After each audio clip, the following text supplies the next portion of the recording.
Hello and welcome back to episode 2 of this Backwards Kilimanjaro vlog.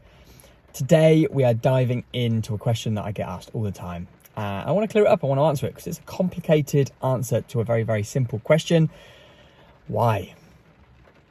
Why all of this? Why Kilimanjaro? Why Backwards? Why everything? And let's get into work because I've just rocked up here and we'll go and answer these questions.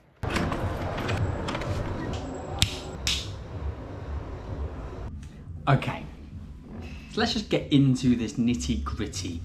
The question, as I've just said, that I always get asked with these things is, why do it? I suppose is the generalized one. Why do it backwards?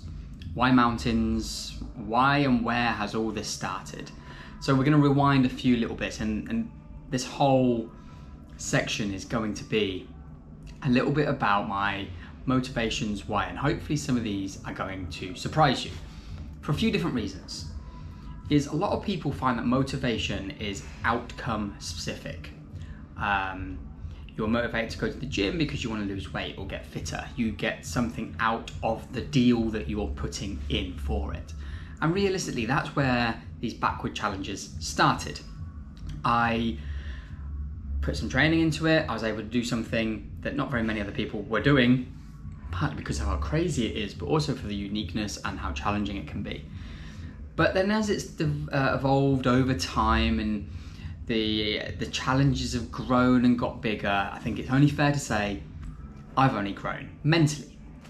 And a big part of what's happened since the very first one to where I'm at now is I like to read, like to hear about Stoic perspective, philosophy, kinda, the modern day philosophy.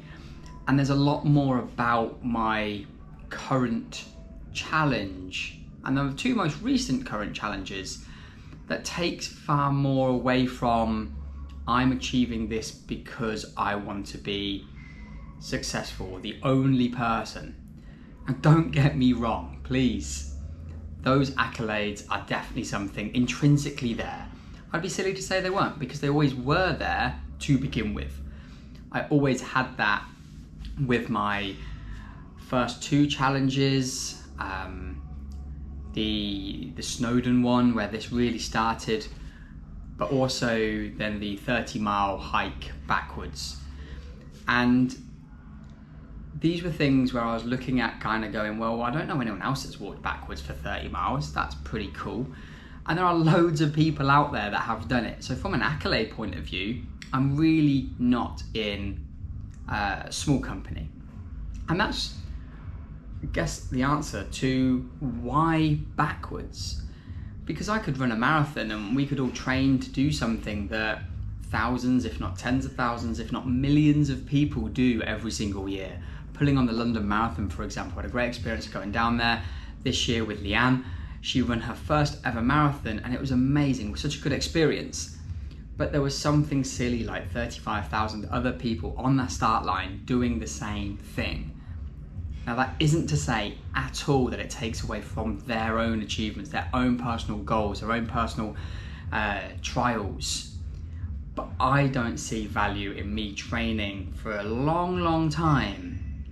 Marathon training is hard. If anyone's done it, to run the same race as what 35,000 people are doing that year. That's not to mention the year before and the year before that and then the next year.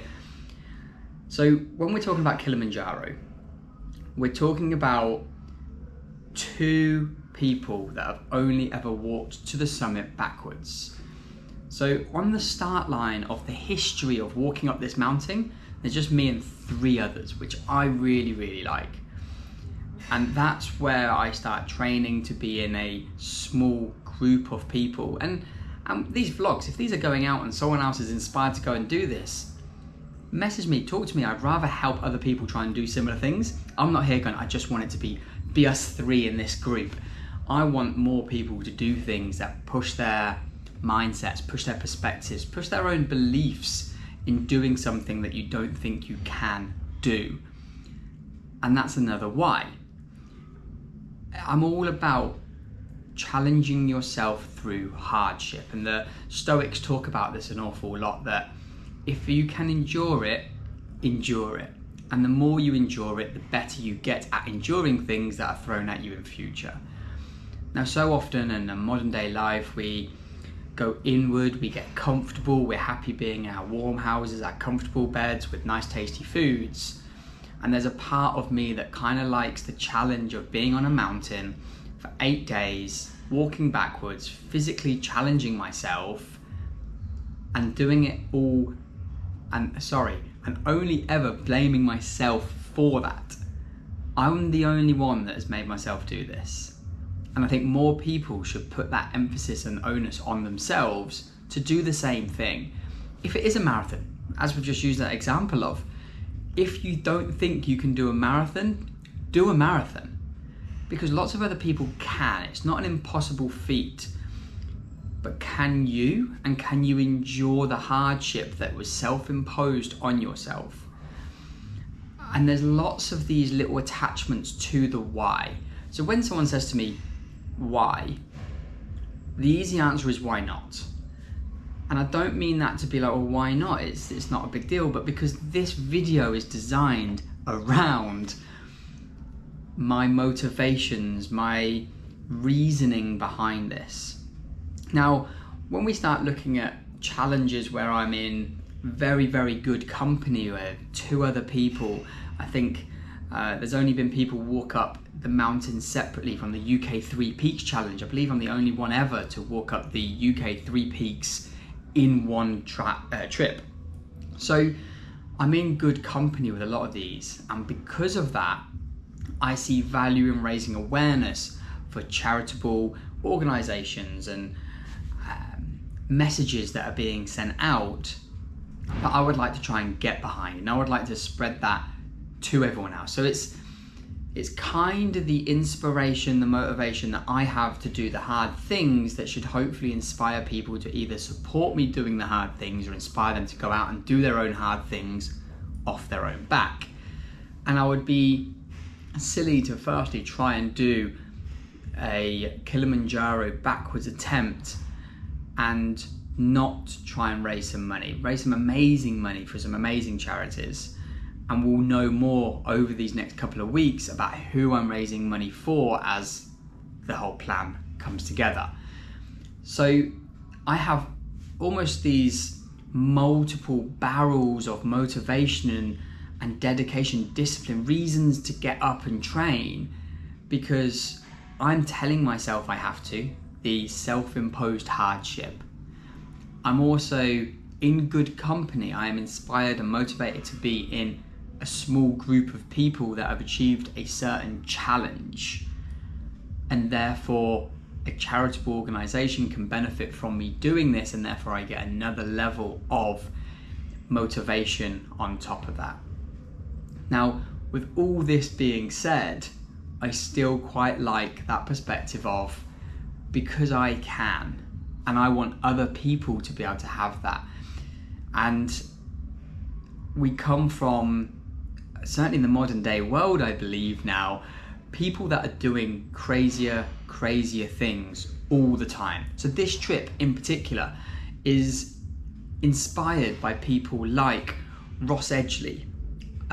If you haven't already, not a paid post by any means, I'd love to though, Ross, reach out.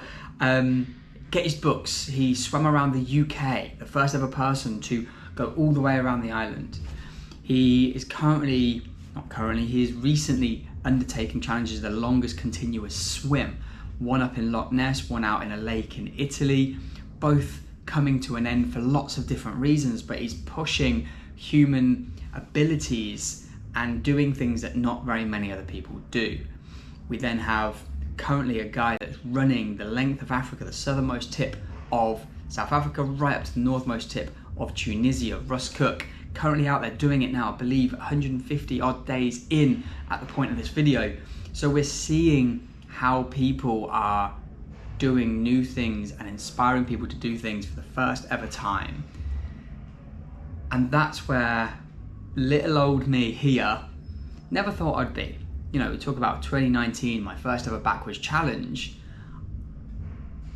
I never thought I'd be talking about walking up one of the highest mountains in the world. but we are. We're setting these benchmarks to go and push further ahead. Finally, I should also throw out there's a third person that inspired this, and I guess he was the first person that I ever see do something backwards. And that's not to mention there hasn't been lots of records way before I was aware of doing things backwards or retro running.